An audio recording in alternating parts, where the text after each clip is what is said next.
Hey everybody, this is Dan from the Wholesale Formula. Glad you guys joined us tonight. And if you're catching us on a replay, that's also amazing. I'm here with Jeff Cohen from Seller Labs, and those guys are the creators of Feeback Genius and Scope, both of which we are using in our business. We previously used SalesBacker, but there were a couple things that led us to Feeback Genius, and we really love it so far. We've been using it for about a month and a half now, and have it's been phenomenal. So Jeff, thanks man for joining us, and looking forward to this. Thanks, appreciate it. Appreciate having me here, and hopefully I'll drop some good knowledge, really try to provide some education, and then we'll get a little bit into how the tool actually works and some of the reasons why you guys chose to switch and use our tool, and really kind of focusing on how somebody who's selling wholesale can use the tool. And a lot of times these tools are talked about with the focus of reviews.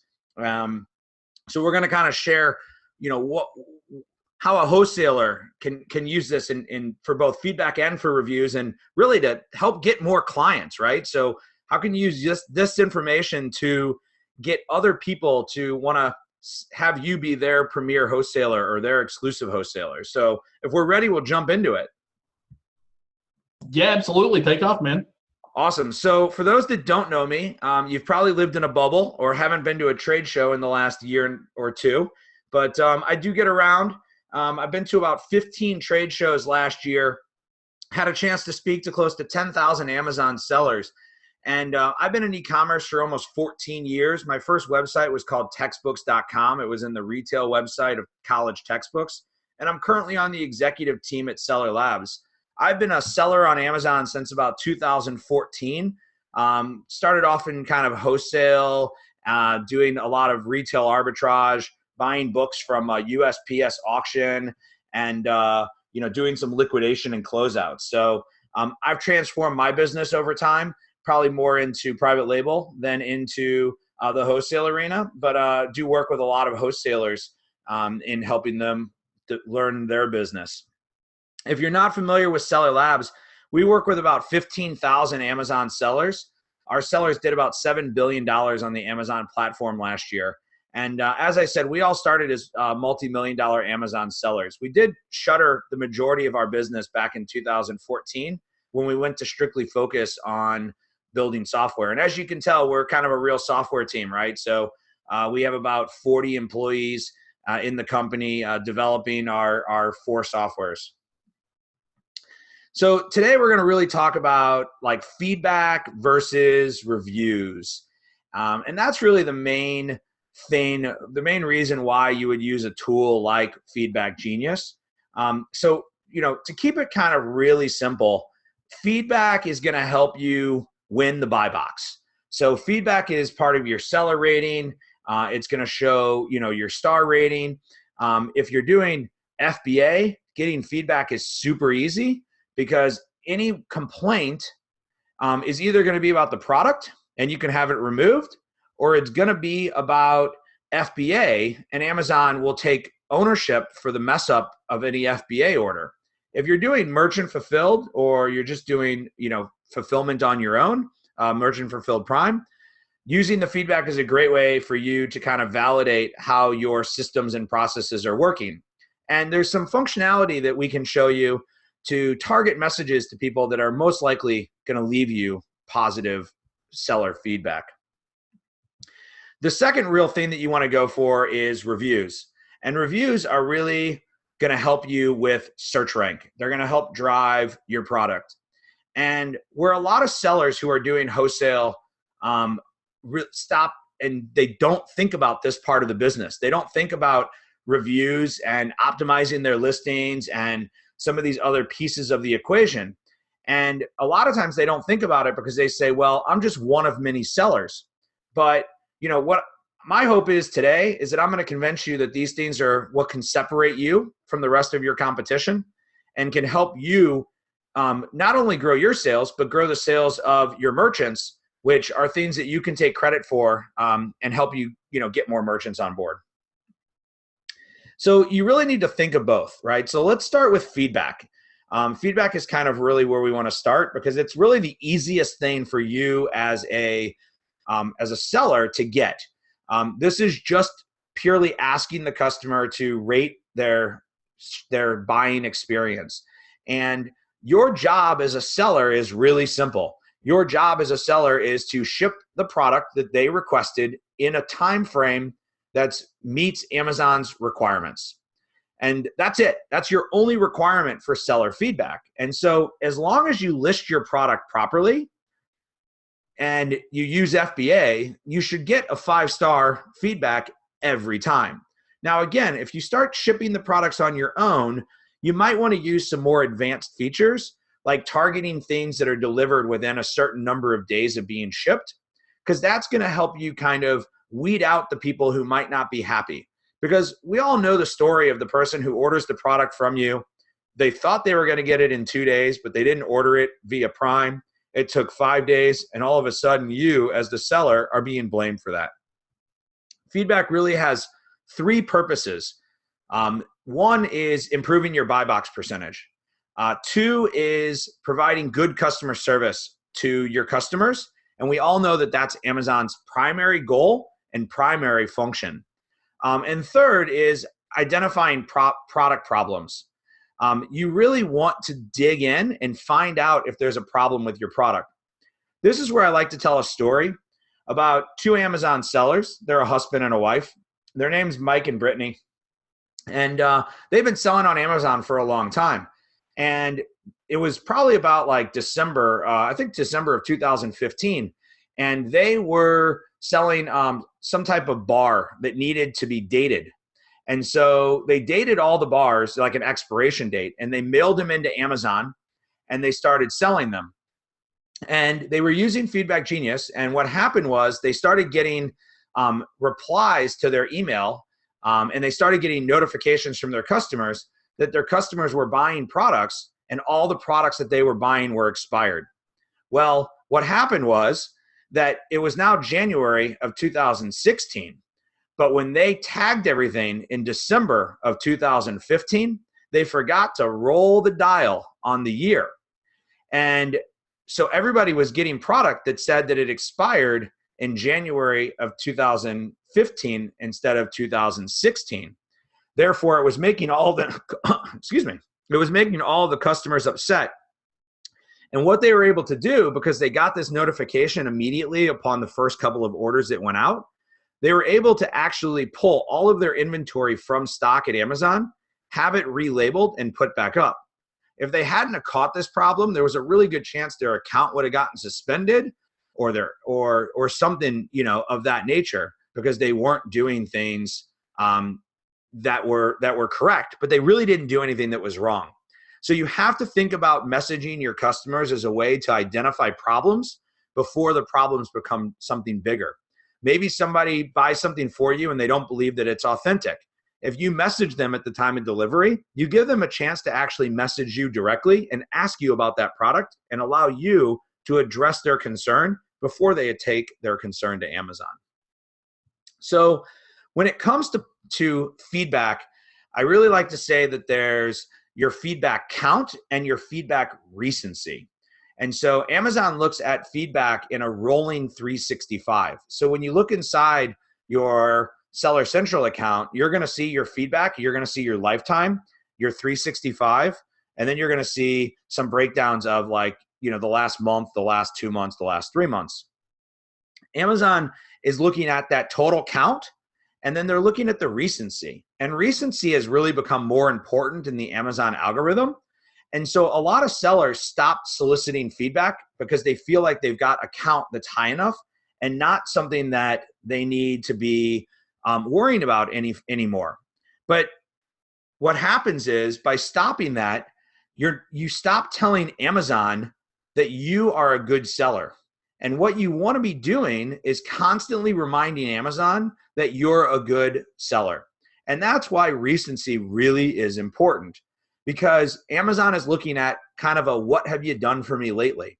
And if your competitor has a lot more seller feedback than you, but you have a lot more from a more recent period of time, you can actually beat them out and win the buy box.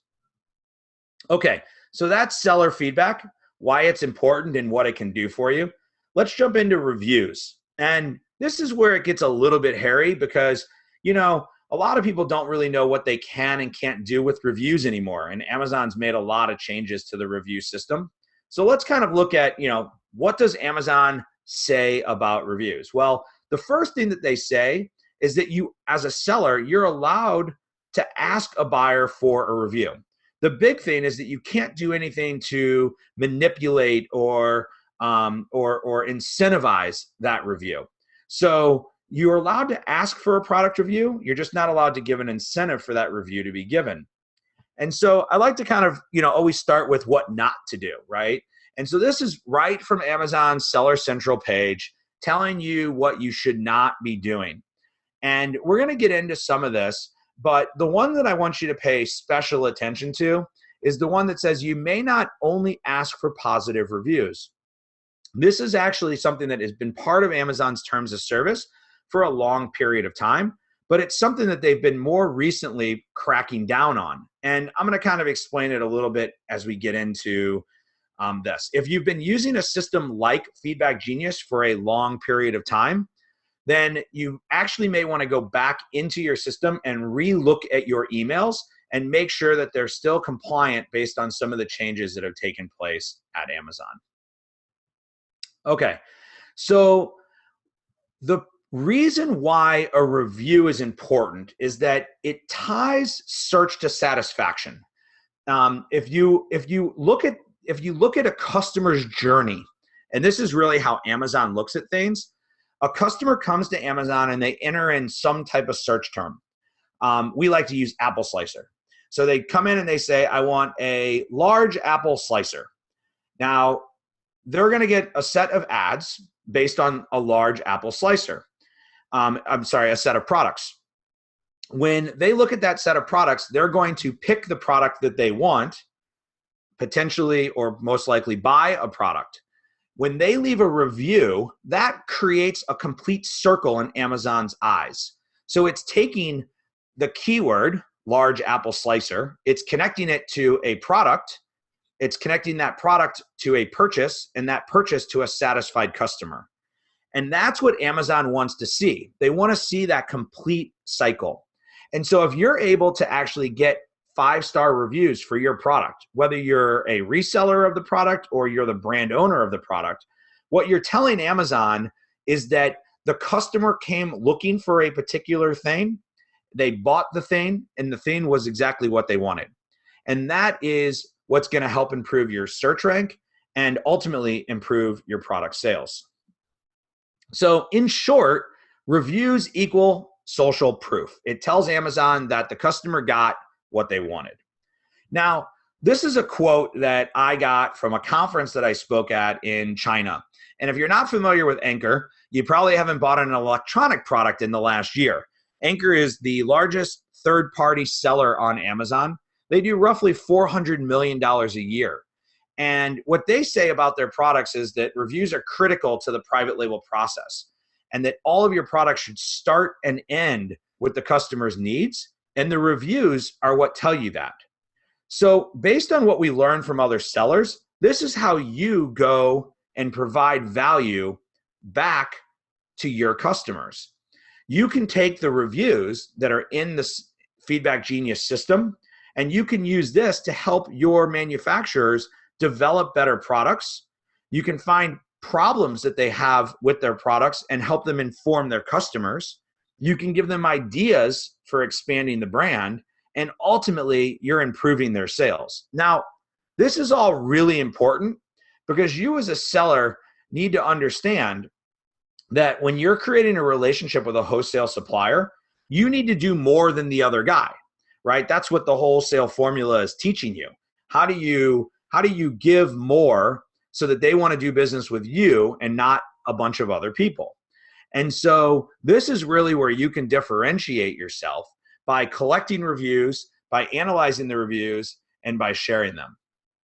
Okay, I've got some more to share with you, but before I do, I thought we could jump in and take a look at the tool. So I don't see any questions that have come through just yet.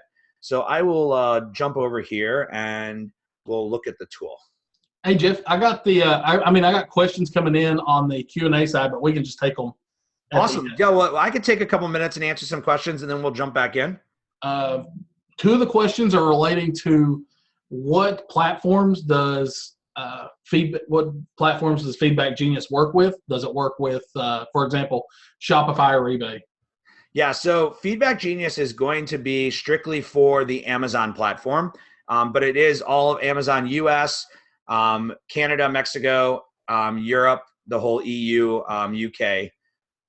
So it does not, it's only for Amazon. And the reason why is that Amazon has a more strict system for messaging your customers. And so there's a lot of systems out there that integrate in with Shopify and eBay and other systems because they don't protect their sellers' information.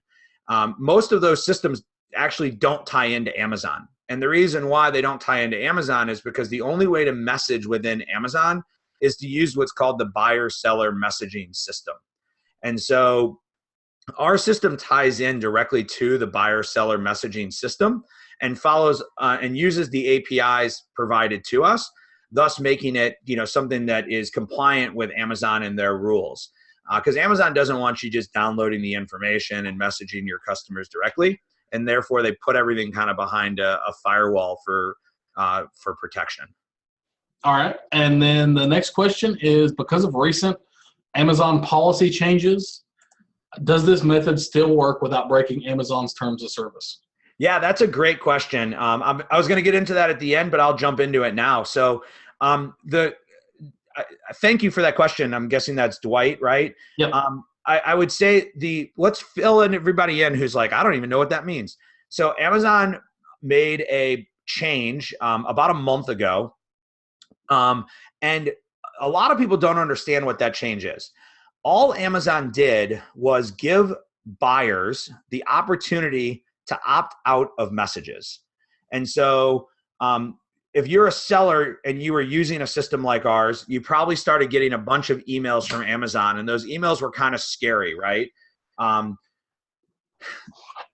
been in e-commerce since like 2007. There's not a single website that I sign up for that doesn't give me the ability to opt out of getting messages from them. The Amazon system prior to this update never allowed buyers to opt out of messages. So they actually had kind of a public cry saying, hey, how do I stop these messages? All they did was give them the ability to do that. Nothing in their terms of service changed. The only warning that Amazon gave was these people have asked to not get messages. If you still need to message the customer, you can do it directly through the buyer-seller messaging system, but they don't want you to message them. So don't ask them for a review. Don't ask them for seller feedback. Like, if you're trying to tell them that the product's on recall, go ahead and message them. Ultimately, I don't think you want to message somebody who doesn't want to be messaged.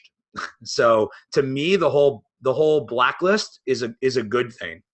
And I'll show you a couple of things that Seller Labs does that is built into our tool and helps you and helps you kind of navigate this. And then I think there was one other question that's kind of along the same lines. Nick asked, is basically the same thing. Yeah. Is coming out and asking for a proactive request still valuable now that they're blocking messages? Yeah, I mean, listen, it's still valuable according to our math. When Amazon was coming back with the bounce messages, that's essentially what it was. Our math indicated that it was still a very small percentage of your total number of orders, like under 5% of your total number of orders that were getting that bounce message. So if you've ever ran a retail website before, your opt-out rate of emails is typically significantly higher than 5%. The reason why we thought that number was really high at the beginning was that there were clearly a lot of people that had asked for that feature. So when Amazon turned it on, it automatically kind of like swept a bunch of people up into it. And, it was kind of doing like old cleanup, if you will. So there's still value in asking for it. Anybody who's asked to be opted out is not going to receive your message. So there's really no harm in asking, because it's not like you're asking people who don't want to be asked. Does that help answer? Yeah, I think that was perfect. I mean, it is going to the people who want to be asked questions or don't mind being asked questions. Yeah. Now, I like to be very open. It's one reason why the two of us have gotten along so well.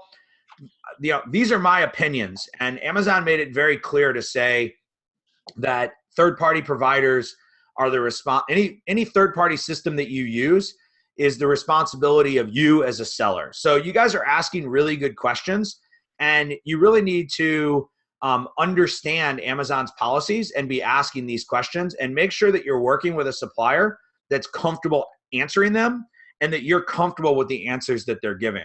Because you can't give an excuse to Amazon of, I was using a third-party system. But with that being said, we work really closely with a lot of the suspension prevention and suspension reinstatement companies. And we don't know of a single case where somebody has been suspended because they're just emailing and asking for reviews. Typically, people are getting suspended because they're going above and beyond, and they're doing things that are a violation of the terms of service. Cool. You know what, Dwight? I'm going to answer that question here by showing you how the system works. Sound good? All right. So here's a quick overview of the Feeback Genius system. When you log in, you have a dashboard. You can control that dashboard looking at different time periods. We show you your number of messages and your orders. We also break down your feedback summary, and we also break down your review summary. This kind of is your ability to just look at Amazon in a very holistic way with what you're doing on the tool.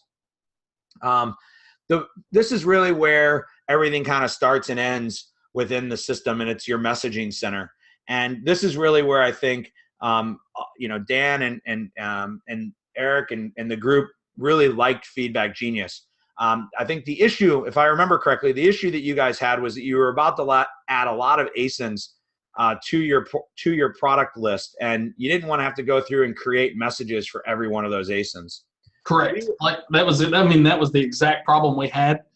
Every time we would add new products, we would have to schedule days to go back and then create messages and apply templates to them. So it was just a complete nightmare. So I'm going to kind of show you how I would do it if I was doing it for your account. You have three options. You can use a template, you can copy an existing message, or you can start from scratch. So I think Dwight was asking if we had templates. The answer is yes. All of our templates have what we call an event date or a goal. And so you can say the event is what triggers the message. The goal is what you're trying to get, right? So an event is the order is confirmed. Confirmed is the same as shipped. The package is delivered. That means that the product has actually been left at the door.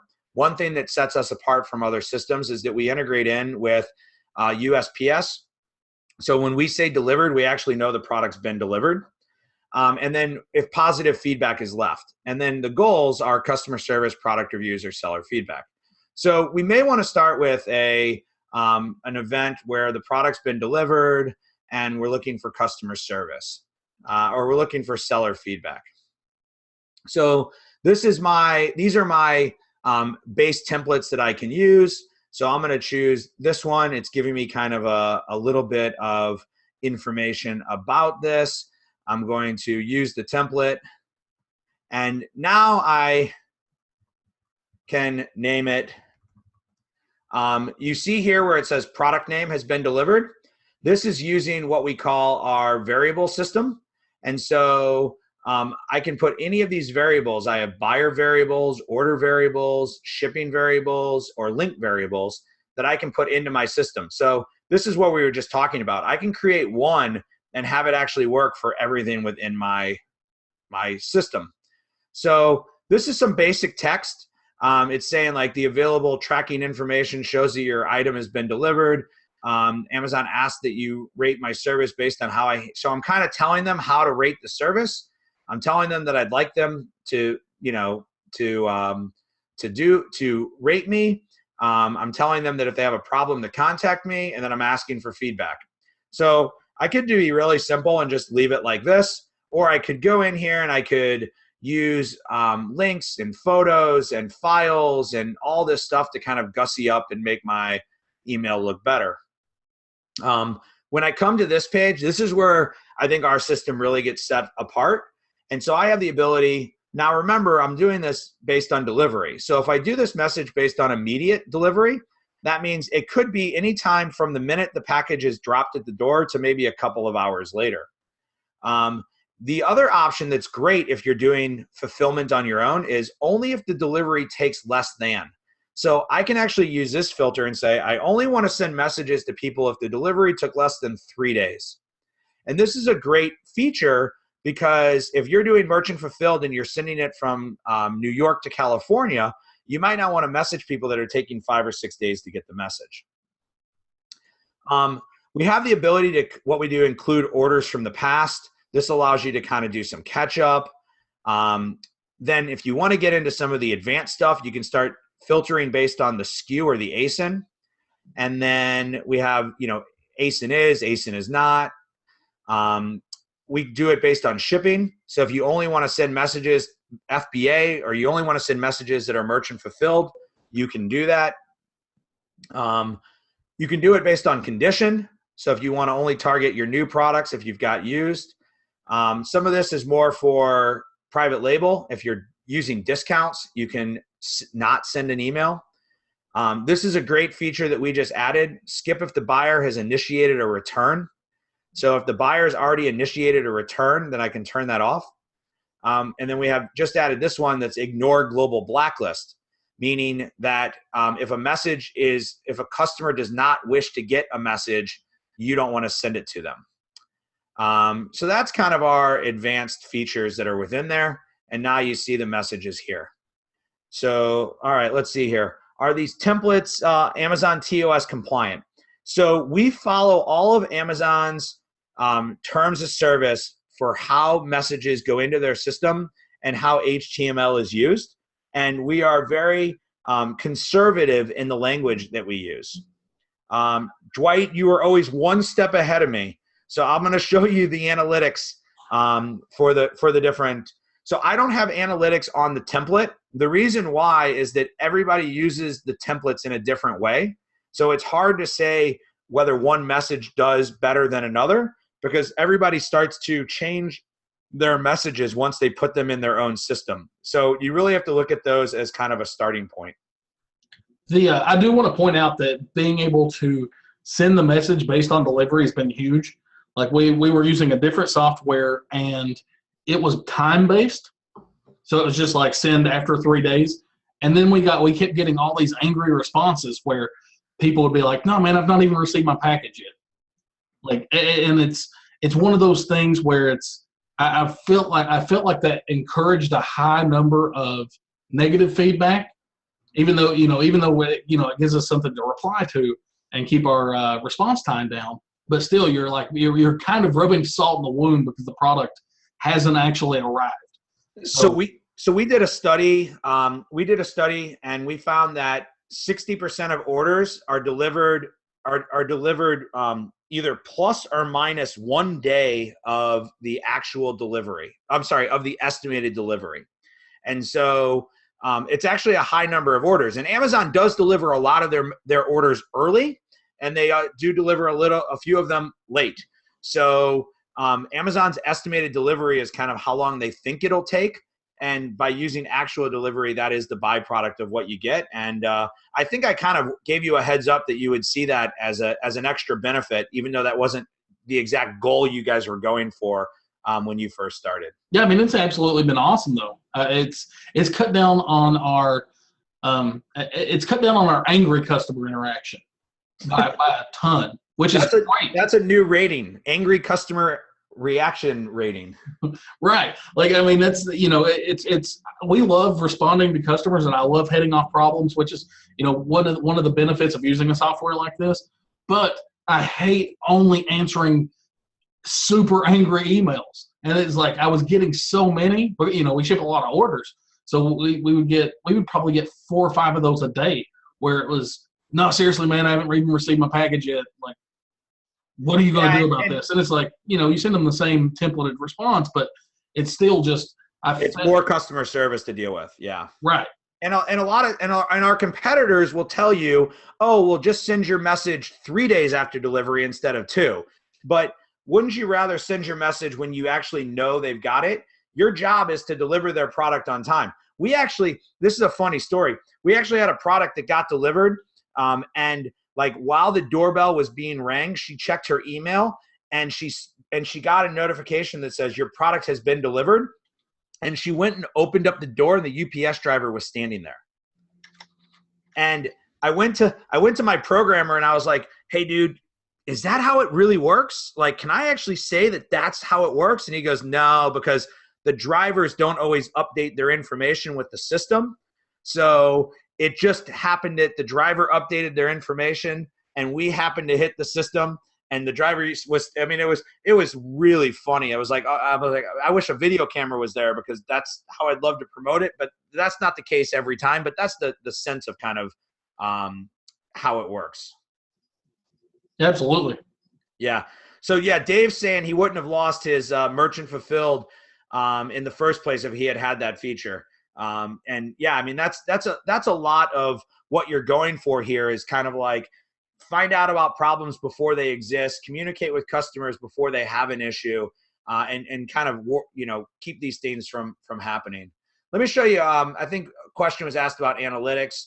So I'm going to show you, I think this one had some good analytics in it. So we do have some analytics within here. So we're going to show you the sent rate versus the open rate versus the click rate. So we do show you that. And you can toggle these for, months and looking at your data to see how it goes. We do look at your open versus unsubscribe rate. So this is the number of people who are opening it versus people who are unsubscribing. And you can see we have kind of a benchmark, so you can kind of see, what the benchmark is across the board. Here you can see the click rate. So you can see that this person's doing a lot better. And this is obviously where you turn that on and turn that off. And so the analytics are for each individual message that you send. We do track your products. If you're a wholesaler, you're going to have a lot of products in here. So, the base program only allows you to track a couple of products. As you can add add-on packages to track more products. Of course, everything goes dead in the middle of the demo. We do track all of your feedback. It allows you to actually sort your feedback. So if you want to see things that are only 2-star and below, and then we actually kind of have like a little bit of a ticket management system built into here. We do track all of your reviews. So we look at all of your reviews and give you the opportunity to see these. Again, we can filter these reviews. So we can filter them by a product or by a rating or by a time frame. This is giving you the ability to, keep notes and track. So you can actually like keep notes on a review and reach back out to people. We show you all the sent messages that you have. And then let's see here. Oh, here's one thing I was going to show you guys. So let me see where I think I lost the screen. Next to some of your messages, you'll actually see what we call a buyer match. And so if we have a review and we can track that review back to an order ID, we do that, giving you the ability to reach out to that customer to make them whole for the purchase that they're unhappy about. Let's see here. I think this is some of our kind of reports that we have within the system, allowing you to kind of see how many orders you have, how many emails you're sending, and things like that. So that's kind of the Feeback Genius system in a nutshell. And I'm happy to answer some questions. Let's see. When somebody unsubscribes, does the system keep an archive of all the customers who unsubscribe? Yeah, so within your dropdown, you have this thing called blacklist. I don't know why nothing's loading. Isn't that great? Gotta love it when the programmers change something in the middle of a demo. So you have the ability to use the blacklist, and the blacklist will is a file of everybody who has unsubscribed from your email. And then we have what's called the global blacklist. So when somebody unsubscribes from one seller, we can actually apply that to all sellers in our system, and that's a feature you can turn on if you choose. Right, that's actually a huge feature, because effectively whenever you're doing this, anybody who's unsubscribed to my messages, you're not resoliciting them. And the same is true. And I mean, Jeff showed you, what is it, 15,000 Amazon sellers and $7 billion in sales that you guys have worked with here. Yeah. All right. So I mean, you're getting the global blacklist. Not only, this is a new thing from Amazon, but it's filling up very fast with the people who don't want to receive messages. And that's one thing we've been extremely pleased with so far. Yeah, I mean, ultimately, like I said, you don't want to send messages to people who don't want them. So let's see. The other question is what feedback percentage have you seen from your products by customers like us small fries? So listen, you're going to have statistics work in a way where the more you sell, the more you're going to be to the benchmark. So it's one of those really difficult things. Like I could tell you, expect a 5%, feedback. But that doesn't necessarily mean that if you're selling, 50 items a day, you're going to get, you're going to get, your number of reviews, right? And so it happens kind of over time. So if you're selling 1 or 2 items a day or 10 items a day, and you've got a 5%, that doesn't mean you're going to get, half a review every day. But over time, that's about what it should equal. What I like to tell people is that you should, to get a return on investment, which we should all be looking at when we're investing in tools, I think there's 2 or 3 things that you should look at as a seller. One, is it doing something to improve your business? That's kind of an intangible, right? So that's what David was saying. He lost his merchant fulfilled, account because he wasn't doing something like this. So I think there are opportunities for you to get the ROI beyond just getting the feedback. And then of course the power of the feedback is improving your buy box percentage. So as your feedback goes up, your buy box percentage, should stabilize. And then finally, reviews. And I keep pushing that because you guys as wholesalers should be thinking about reviews for your products, because it's going to only help improve your overall product. Right. And from us, I'm sure this isn't true across the board. I think I think it also depends on what you're selling, in terms of what feedback percentages you're going to get. Like if you're selling more commodity items, I can't imagine that you're going to get as many feedback than if you're selling, something higher end or name brand or more unique. We sell a lot of commodity items, and our feedback went from we were slightly under 1% initially to about 4.5% for orders that we were taking. So I mean, it was definitely a really sizable jump for us. So Diane wants to know the criteria. I'm guessing, Diane, you're asking about the trigger of after positive feedback is left. So yes, that's going to be if they only leave a 4 or a 5 star for seller feedback, then you would solicit for the product review, and that's what that filter is going to do for you. Anonymous. I love when anonymous shows up. Anonymous. Does it send a message confirming that someone has been unsubscribed, or is that message also archived so it can be searched as proof that their request was taken care of? So I'm not really understanding when somebody clicks unsubscribe. You don't need to message them. They're going to come to a what we call a dead URL. So they're going to come to a URL that's not redirecting them or trying to solicit any sales from them. It's going to give them the ability to unsubscribe from your message, and they get a confirmation on that page. So there's really nothing that's happening in the buyer messaging selling system that requires you to do that.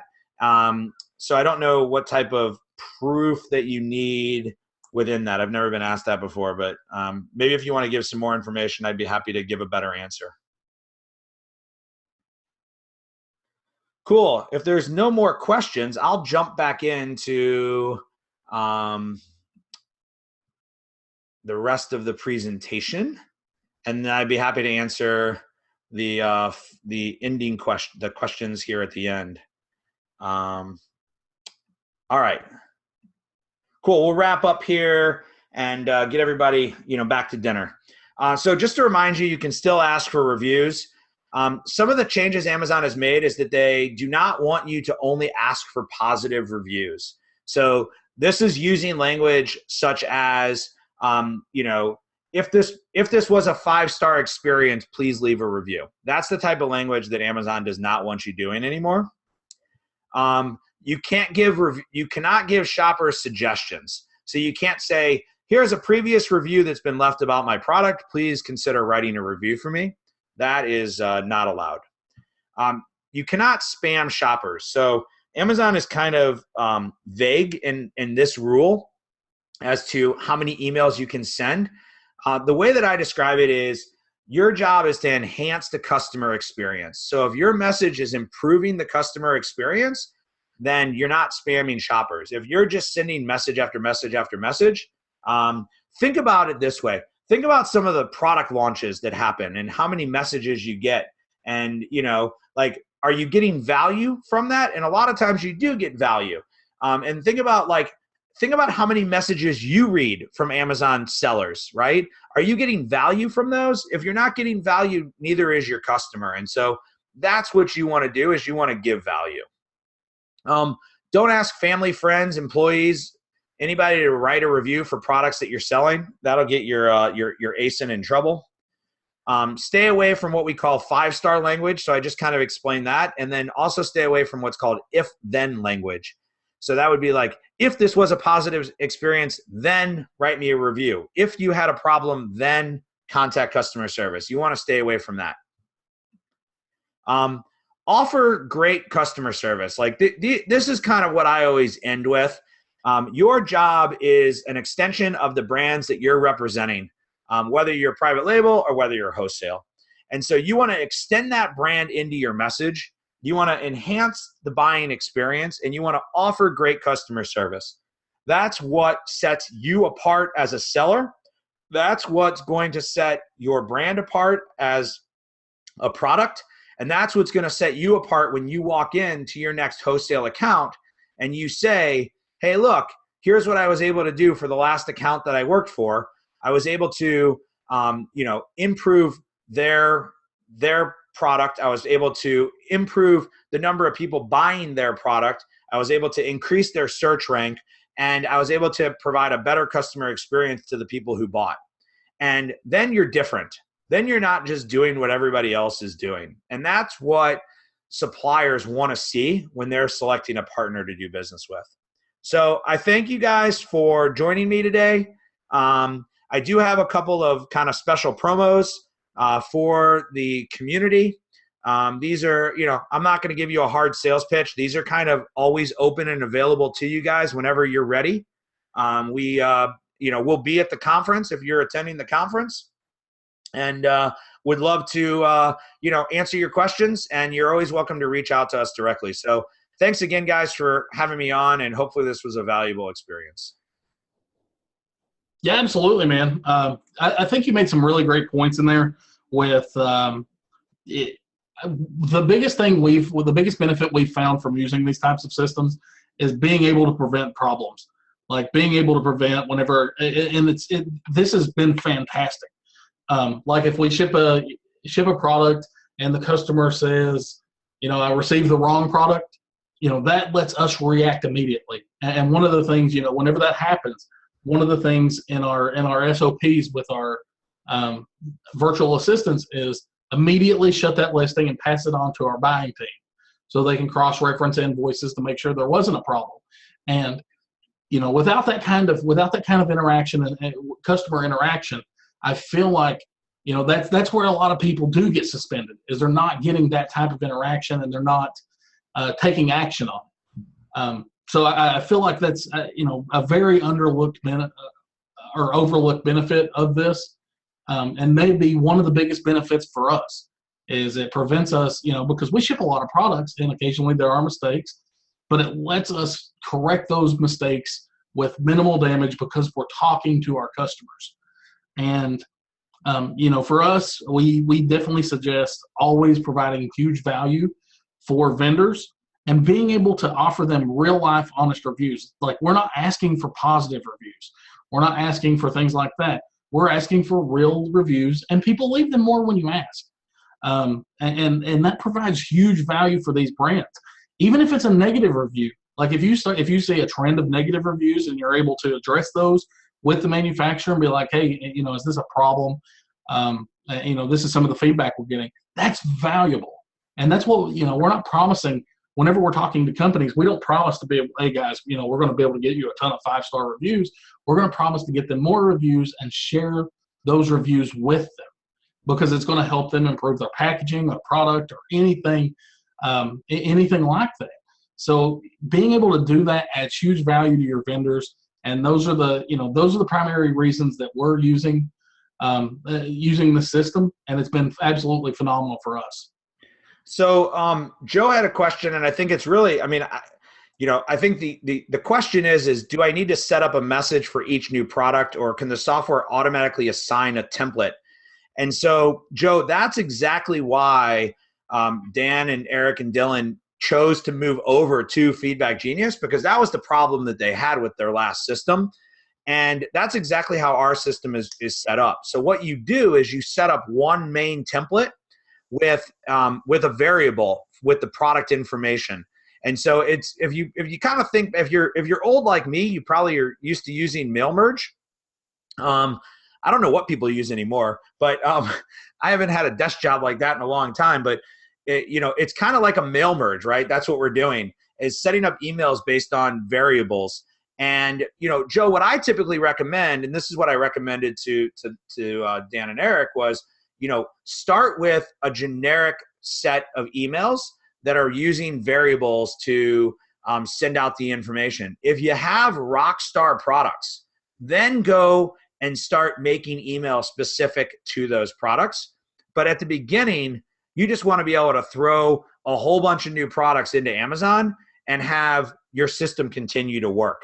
So set that up first, and then as you move down the value chain, and you find your 80-20 rule, you find those 20% of products that are driving all of your sales, spend some time to kind of build different emails for those, so that those are the ones you want to spend more time on anyway.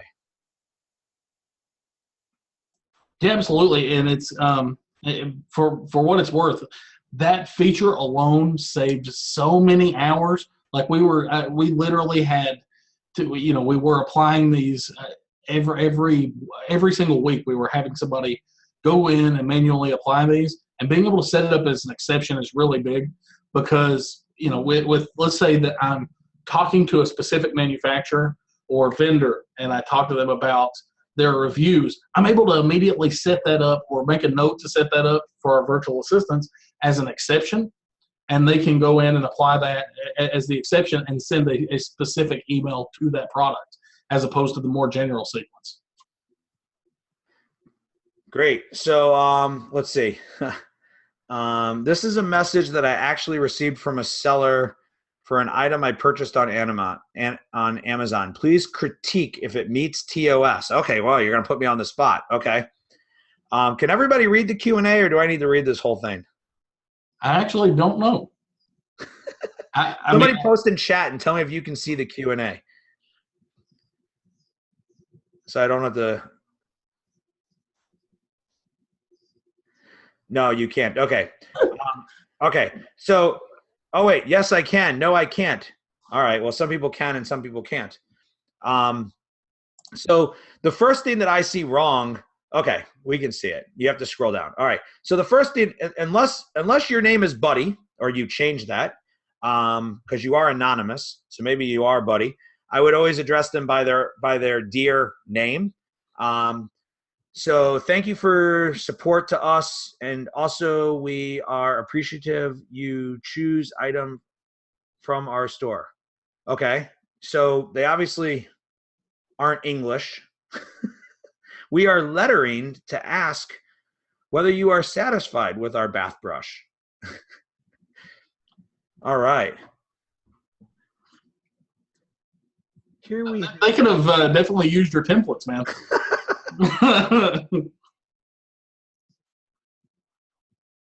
A precious and faithful review of our product. So what?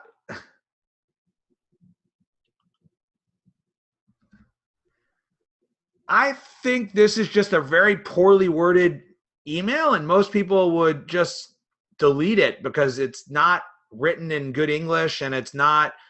I would assume this violates the TOS based on that last sentence. If you really like the items we provide or service of brand, please be kindness and leave positive review for our product.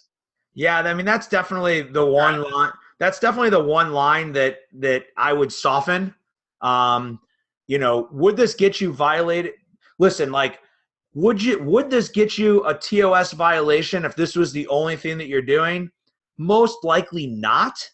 But I don't know that this is language I would choose to use to wrap it up at the end, because you are creating what we call a biased response, which is that you're only asking for positive feedback, which is technically against their terms of service.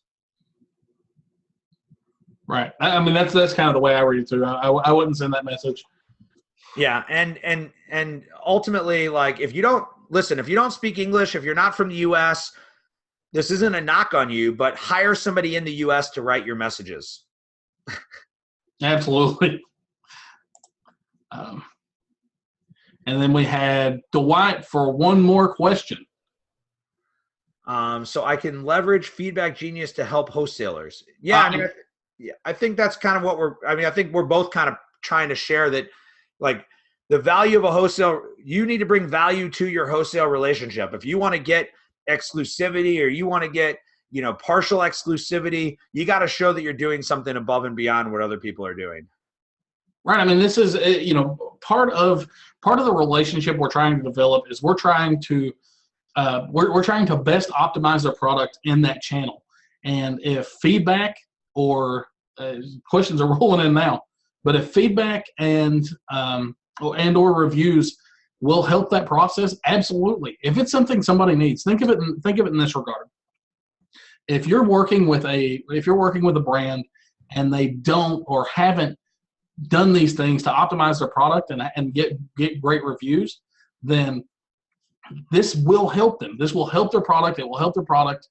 It will help get feedback to them for their product. So absolutely. I mean, that's one of the things that we pitch is we always look for areas of deficiency, and this can definitely help solve them. Yeah, and I think this is kind of Jay's question too, right? Saying I don't exactly understand how to demonstrate this to a new wholesaler. I think what you have to do is kind of demonstrate what you've done for somebody else. And so if you're going and speaking to a wholesaler and you can say to him, listen, most sellers of your product are just out there to try to sell as much of your product as you can. I'm going to be able to bring you back information. I'm going to be able to tell you if your product has a problem or what features your customers really like. I'm going to be able to drive reviews to your product. Ultimately, what most sellers who have sold retail arbitrage, online arbitrage, or wholesale have ignored reviews. And so they've actually ignored reviews and they've ignored listing optimization. And I know that's not the point of our talk today. And I know we've kind of talked about doing a second one on listing optimization. So I don't want to open up that can of worms right now. But if those are the two things that you as a seller can do, and if you can improve a wholesaler's list and you can drive more reviews, you're going to improve their sales rank. And if you can improve their sales rank, you're going to improve their search rank, which is driven by their sales rank. And so you're going to be benefiting from that, as well as the other people who are on the listing.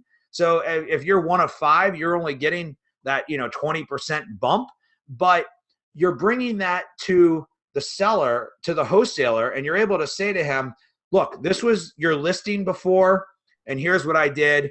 This is your reviews before, and here's what I did.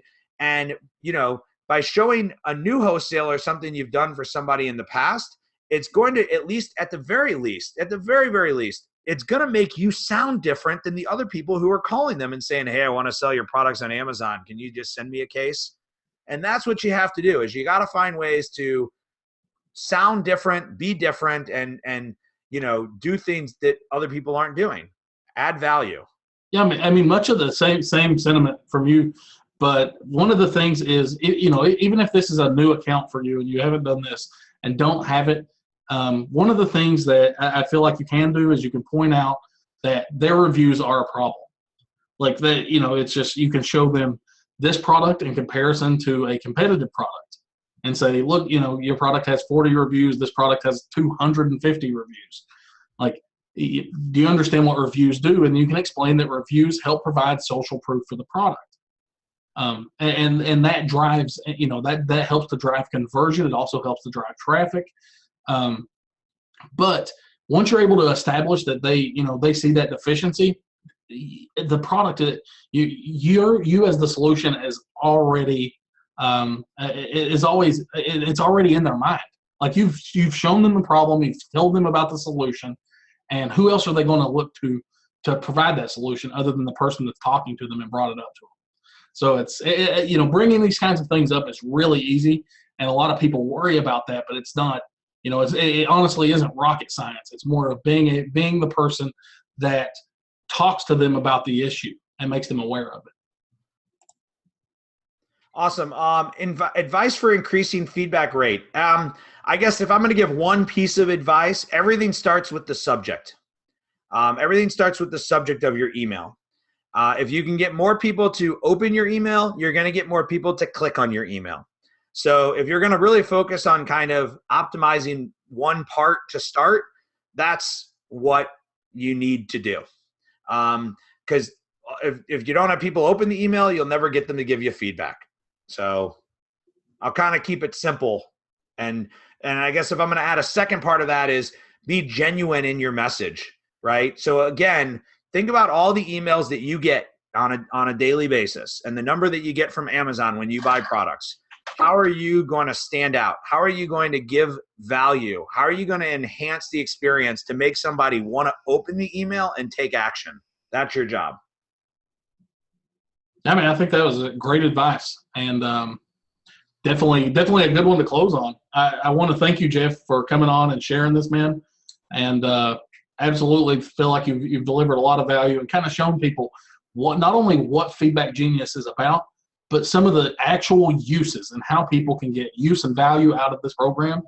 And like I said, for us, it's been such a time saver. It's been one of those things that have really helped us to make sure and not just have the bad customer interactions.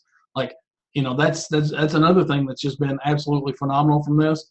And I'm super glad we talked and you told me about these features, because otherwise, that's the thing. That's the thing is we sometimes get used to using products and we stick to them even though there may be a better solution out there.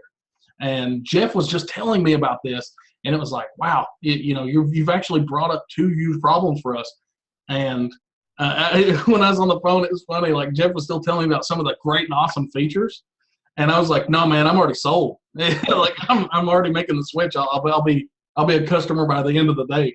And yeah, I mean, yours is a little bit of a different case, right, than like what Charles is asking, and because you were doing so much, like you had an immediate time saving from all the VA work. So Charles is asking when should you buy this? Like my honest answer, and it's not because I'm with the company, buy it today. And here's why. If you're just getting started, we actually have a free plan where you get 100 messages per month for free. So why not get at least your first couple of orders, get messages going out? It's not going to even cost you anything. So, that's my answer. Now, I'm going to give you kind of the caveat of that, which is that like I'm also a seller, so I understand you have 110 things. this doesn't need to be your highest priority.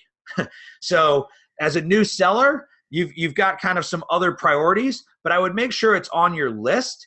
I think the guys can tell you, even for an account of their size, it doesn't take long to set up. And for a newbie, it's not going to take that long to set up. And so it's something you can kind of come in and do.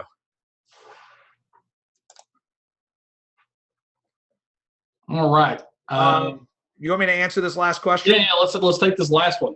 All right. The ability to identify search rank and compare it before and after. So I'm a little bit biased, but we have a tool called Scope. And what you can do in Scope is you can start watching the product.